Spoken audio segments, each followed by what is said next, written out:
오늘 주일 예배와 또 임직식에 함께 동참하게 된 것을 감사하게 생각합니다.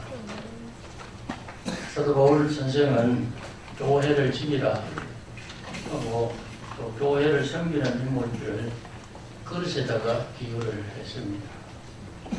그릇 중에는 비 쓰는 것도 있고 전이 쓰는 것도 있는데 금그릇이나 은그릇은 비 쓰는 그릇이고 나무 그릇이나 들그릇은 전이 쓰는 그릇입니다.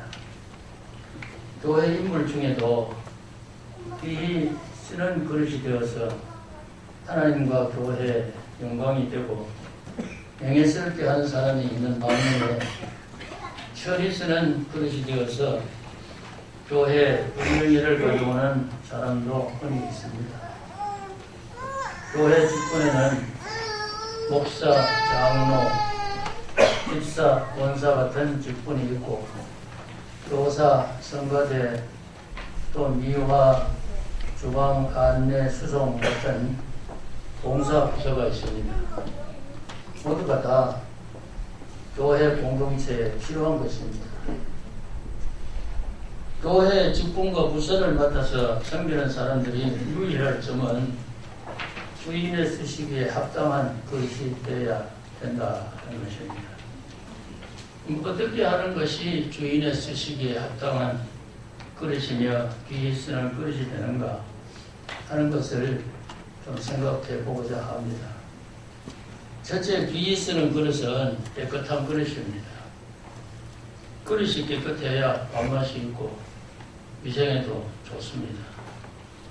그릇이 더러우면 밥맛도 없고 위생에도 좋지 않습니다. 그래서 식사 후에는 반드시 그릇을 깨끗이 씻어서 정돈을 해놔야 되는 것입니다. 여기 21절 말씀에 보면은 자기를 깨끗하게 하면 귀히 쓰는 그릇이 되어서 주인의 쓰심에 합당하다 했습니다. 자기를 깨끗하게 하려고 하면 어떻게 해야 되느냐 하면은 여기 22절에 보면은 먼저 정욕을 피하라 했습니다. 정욕을 피하지 못해서 위험에 빠진 사람이 허다합니다. 믿음이 투철하고 국가공신인 다윗이 정욕을 피하지 못해서 하나님의 엄한 책망을 거들어서 가정에 끊이지 않는 불상사가 따라왔습니다. 나시린으로 선택을 받아서 심히 장사했던 삼손이 정욕을 피하지 못해서 실패한 인생이 되었습니다. 믿음과 지혜가 특출한 솔로몬이 정욕을 피하지 못해서 왕궁에다가 이방 유인들과 이교의 신들을 끌어들이는 망령을 부리게 되었고 그로 인해서 나라가 둘로 분열되는 결과를 가져오게 되었습니다. 그래서 바울 선생은 정욕을 피할 수 있는 처방으로 의와 믿음과 사랑과 화평을 따르라 했습니다. 옳은가 그른가를 판단하고 옳지 않는 것은 버리고 옳은 것을 따르라는 것이고 믿음인가 아닌가 하는 것을 판별하고 믿음 아닌 것을 버리고 믿음을 따르라는 것이고 사랑인가 아닌가를 살펴서 사랑 아닌 것은 버리고 사랑을 따르라는 것이고 이것이 화평의 길인가 분쟁의 길인가 하는 것을 판단하고 분쟁의 길인 것은 버리고 화평의 길인 것을 따르라 하는 말씀입니다. 그것이 그릇을 깨끗하게 하는 길이고 귀히 쓰는 것이 된다 하는 말씀입니다. 그 다음에 여기 23절에 보면은 어리석고 무식한 변론을 버리라 했습니다. 이것은 이단자의 성격을 말하고 있는데 이단자들은 어리석고 무식한 변론을 하다가 결국은 다툼을 일으키고 분열을 가져오는 것입니다. 여기 본문 디모데후서 2장 17절에 보면 후메네오와 빌레도가 있는데 이 사람들은 부활을 거부하는 사람들입니다. 저희 말은 악성 종양이 퍼져나간 것 같다 했습니다. 교회는 진리를 수호할 사명이 있는데 교회 역사에는 언제나 이단자들이 나타나서 진리를 떠나게 했습니다. 국민일보 1998년도에 보니까 우리 국내에 자칭 예수 37명이라 하는 기사가 있었습니다. 예를 들면은 통일교회 문선명, 신천지 교주 이만희, 천국복음 전도회 교주 구인내, 안상홍 증인대 교주 안상홍, 천부교 박태선, 동방교주 노광공, 기독교 복음성교 정명석, 이런 사람들 전부 자칭 예수요 내가 재림주다 하는 사람들입니다. 강치도 않는 말을 하는데도 그 사람들과 어리석고 무식한 변론을 하다가 이단이 되는 사람들이 흔히 많이 있습니다. 교회가 이 이단들의 비진리를 막지 못하면은 악성 동량이 퍼져나간 것 같이 교회 전체가 병들게 되는 것입니다. 그래서 교회 지도자들은 이단의 침투를 막고 진리를 수호해야 될 사명이 있습니다. 그래야 깨끗하고 또 쓰임받는 귀에 쓰는 것이 되는 것입니다. 그 다음에 두 번째로 귀에 쓰는 그릇은 쓸모있는 그릇입니다. 어떤 것이 쓸모있느냐?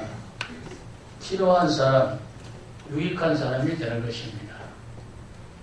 예수님의 제자 중에 베드로나 요한이나 야고보 같은 사람을 비롯해서 11 제자들은 끝까지 쓸모있는 그릇으로 유익한 사람으로 살았으나 가론 유다는 처음에는 쓸모있는 그릇이었으나 나중에는 불필요한 사람으로 무익한 사람으로 살아서 철이 쓰는 그릇이 되었습니다.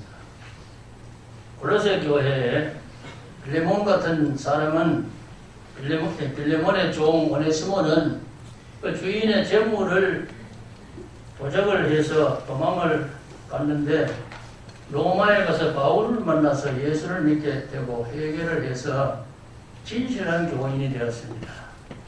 동시에 바울의 신복이 되어서 옥중에 있는 바울에게 많은 위로와 도움을 줄 만큼 좋은 봉사를 하고 있었습니다. 그러나 바울은 도주해온 이 노예를 그 주인의 허락 없이 그대로 붙들어둘 수가 없어서 옛 주인은 빌레몬에게 용서를 구하며 그를 주 안에 있는 형제로 맞아줄 것을 청원한 편지를 쓴 것이 빌레몬서입니다. 그 당시에 노예 제도는 아주 가혹해서 주인은 노예의 생사권을 가지고 있었습니다. 아무것도 안 한 죄 때문에 십자가 형편에 따라서 죽이기도 했습니다. 그런데 이 주인의 재물까지 도적을 한 사람이라고 할 것 같으면은 오네시모의 죄는 용서의 길이 없었을 것입니다. 이러한 죄인을 위해서 서 바울 선생은 그 도적을 한 재물이 있다면 대신 내가 갚아줄 것이라고 약속을 하면서 용서해주고 환영해달라고 강력한 부탁을 했습니다. 편지를 받는 빌레몬은 바울의 제자였지만은 명령조로 하지 아니하고 예의를 갖추어서 부탁을 합니다. 오네시모의 과거는 너에게 무익한 종이었고 쓸모없는 종이었으나 지금은 회개를 하고 유익한 인간이 되었고 쓸모있는 사람으로 변화되었으니 받아달라 하는 것입니다. 이것은 그리스도께서 자신의 피를 흘려서 우리의 죄값을 지불하시면서 멸망할 인류의 죄를 용서하시고 환영해 주실 것을 성부 하나님께 비시는 그림자로 보여준 것입니다.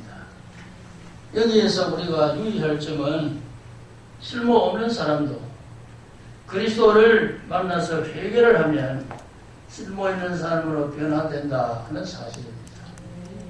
사도 바울도 원래 쓸모없는 사람이었습니다. 교회를 박해하고 교회 하나님 앞에서는 아무 쓸모없는 사람이었지만 그리스도를 만나서 회개하고는 쓸모 있는 사람이 되어서 하나님께서 유익하게 쓰시는 그런 사람이 되어 있습니다. 우리 한국의 기독교가 들어오기 전과 후는 현저한 차이가 있습니다. 선교사가 들어오기 전에 우리 한국은 서당에서 한학을 공부하는 것이 유일한 교육이었는데 선교사가 들어와서 남학교로 배제학당, 대학교로 유아학당을 세웠는데 학교라고 하면은 말뿐이고 그 당시에는 올 때 갈 데 없는 고아들, 불황아 몇 사람을 상대로 해서 교육을 시작했습니다. 그때 소문이 돌기를 양인 양녀들이 아이들을 데려다가 불에 구워서 숯불을 끓여 먹고 눈을 깨서는 약을 만들어서 저희 나라로 보낸다 하는 소문이 돌아서 입혀주고 먹여주고 잠재워주고 글가르쳐주는 온갖 호조건에도 불구하고 양글방에 자식 보낼 생각은 꿈도 꾸지 않았던 그런 시대였습니다. 그때 예수를 믿고 기독교로 개종을 하고 신학문을 받아들인 인사들은 다 성공을 해서 큰 인물이 되었습니다. 초대 대통령 이승만, 연세대 총장, 문교부 장관, 참의원 이장을 지낸 백낙준, 유하여대 총장, 공보처장을 한 김한란, 중앙대학을 설립하고 총장을 한 초대 상공부 장관을 한 이명신 같은 분들을 예로 들 수가 있습니다. 믿음은 쓸모없는 사람을 쓸모있는 사람으로 변화시킵니다. 이에 예를 든 그분들은 믿음이 아니었다면 그런 훌륭한 업적을 남길 만한 사람이 되지 못했을 것입니다. 더군다나 여자들은 그걸 공부할 필요가 없다고 하는 그 시대에 믿음을 받아들이고 그걸 공부를 시작해서 그러한 훌륭한 일을 하게 된 것입니다. 남이 거부하는 신학문을 받아들이고 미국으로 가서 유학을 하고 국가가 필요로 하는 유일한 인물로 쓰임을 받게 된 것입니다. 그 다음에 선한 이웃이 되는 것이 쓸모있는 그릇이요 귀히 쓰는 그릇입니다. 누가복음 10장에 예수님께서 선한 사마리아인의 비유를 하시면서 강도를 만나 쓰러진 사람을 돌보아준 사람이 참된 이웃이라고 말씀했습니다. 제사장 레위 사람들은 소위 종교인, 율법적으로는 조목조목 남김없이 다 지키고 금식 기도를 하고 예형적으로는 거룩한 사람들이었습니다. 그러나 쓰러진 사람을 외면하고 그냥 지나갔으니 그는 종적으로 하나님과의 관계만 중요시하고 행적으로 사람과의 관계를 무시하고 선을 쫓지 않는 하나의 외식자요 무익한 종교인이었습니다. 거룩한 종교인의 탈을 썼으나 쓸모없는 사람이고 처리 쓰이는 그릇밖에 될 수 없는 것입니다. 그런데 사마리아 사람은 유대인에게 천대를 받고 아무 쓸모없는 사람 같은데 그 사람은 내 것을 가지고 남을 위해서 봉사하고 사는 쓸모있는 사람이었습니다. 영국의 철학자 프랜시스 베이컨은 인간의 삶에 세 가지 유형이 있다 했습니다. 첫째 유형은 거미 같은 인간인데 이는 약탈주의 인간입니다. 자기는 일하지 아니하고 거미줄을 쳐놓고 뒤에만 보고 있다가 거미줄에 걸리는 잠자리나 벌려가시면 달려가서 잡아 먹어버립니다. 이처럼 가만히 놀다가 약탈해서 사는 사람이 있습니다. 둘째 유형은 개미 같은 인간인데 이기주의 인간입니다.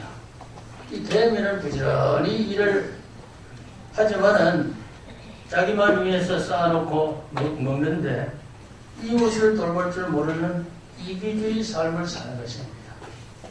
셋째 유형은 꿀벌 같은 인간인데 이타주의 인간입니다. 이 꿀벌은 부지런히 일을 해서 꿀을 모아가지고 자기는 겨우 양식이나 하고 다른 사람들에게 다 줘버립니다.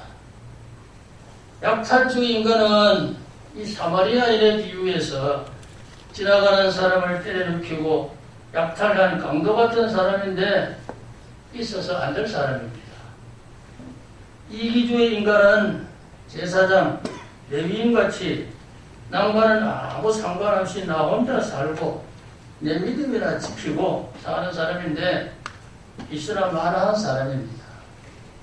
이타주의 인간은 사마리아 사람같이 남의 사정을 내 사정으로 생각하고 내 것을 가지고 남을 위해서 봉사하며 사는 사람인데 꼭 있어야 할 사람입니다.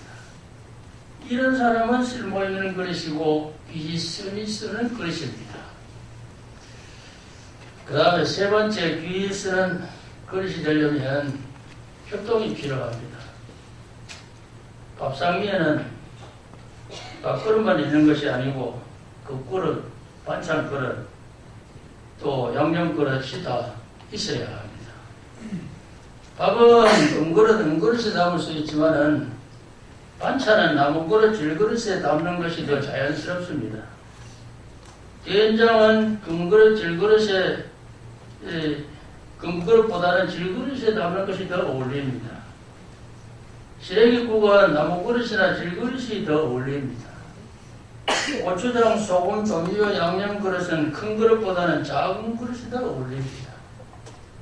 그릇의 재료가 다르고 크기가 다르고 용도가 달라도 모든 그릇이 다 필요한 것이고 적재적소에 쓰임을 받는 것입니다.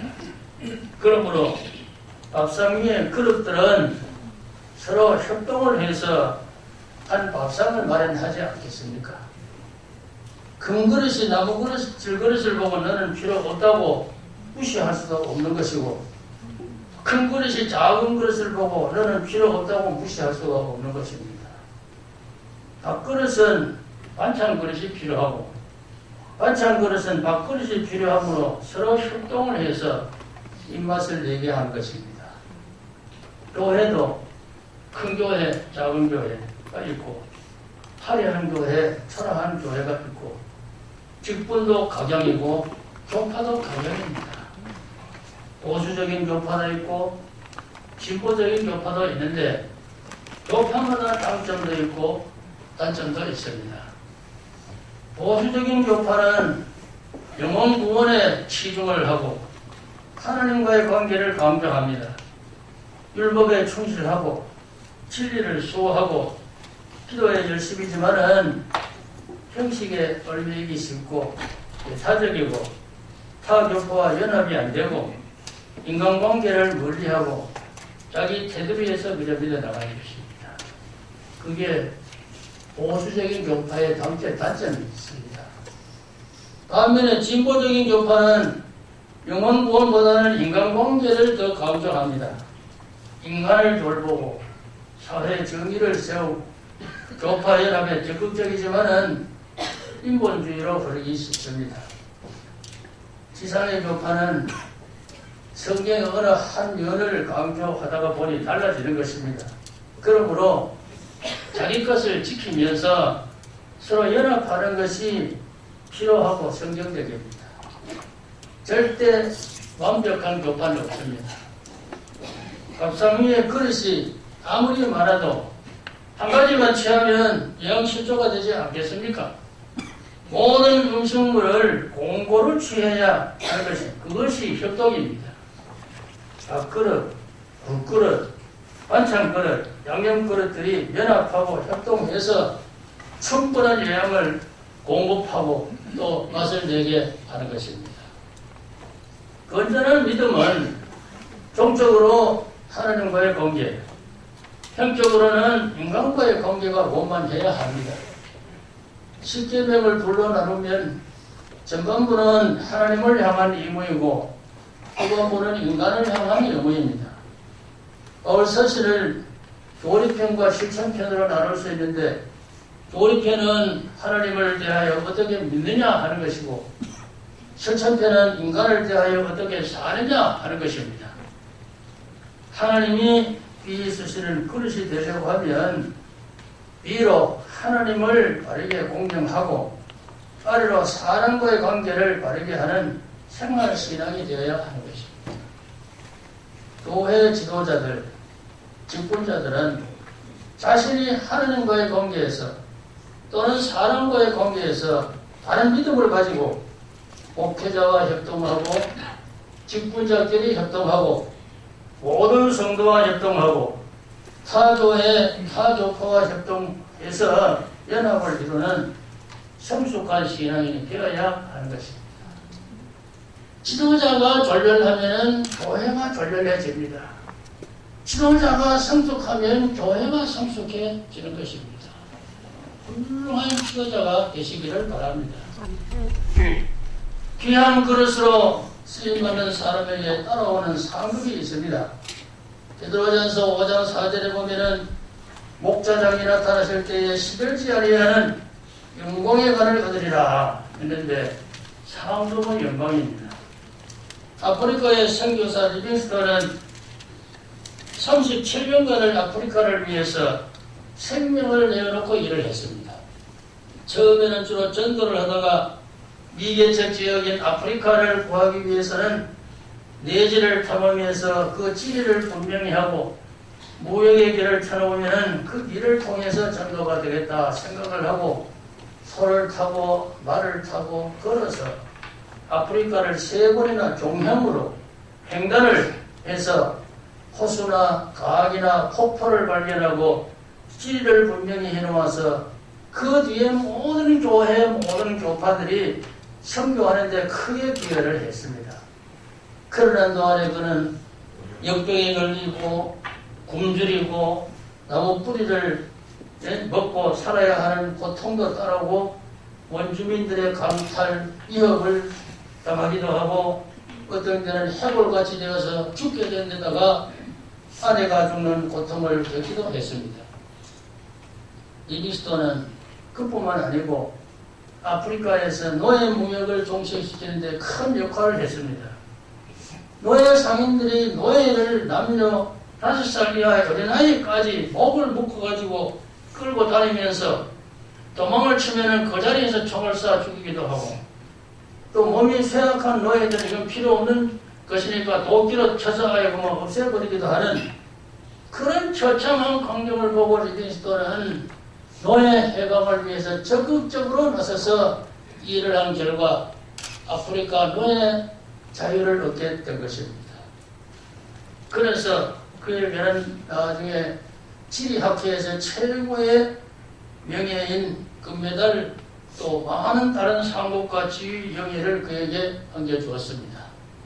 그가 선교지에서 숨을 거두었을 때 흑인들은 그의 심장과 내장은 제거를 해서 땅에다가 묻고 시신은 14일 동안 건조를 해서 방부 조치를 한 후에 헝겊에 싸서 고향은 영국애들을 향하는 배에다가 실었습니다.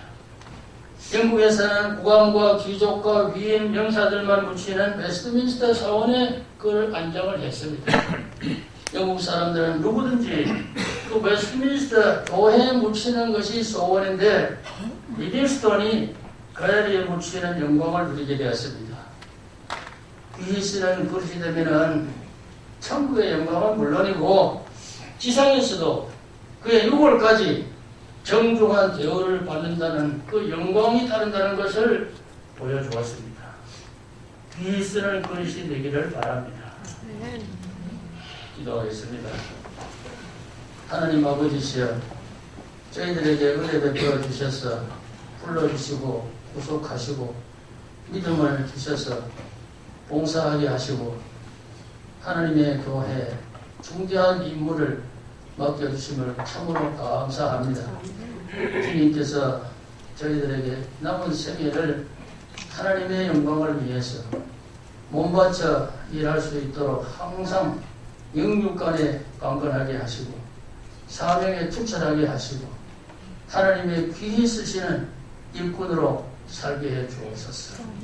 오늘 특별히 임직을 받는 장로, 집사, 권사님들 하나님께서 장중에 굳게 붙잡아 주셔서 남은 생에 하나님의 큰 뜻을 받들어서 귀히 쓰는 유익한 그릇이 되게 해 주옵소서.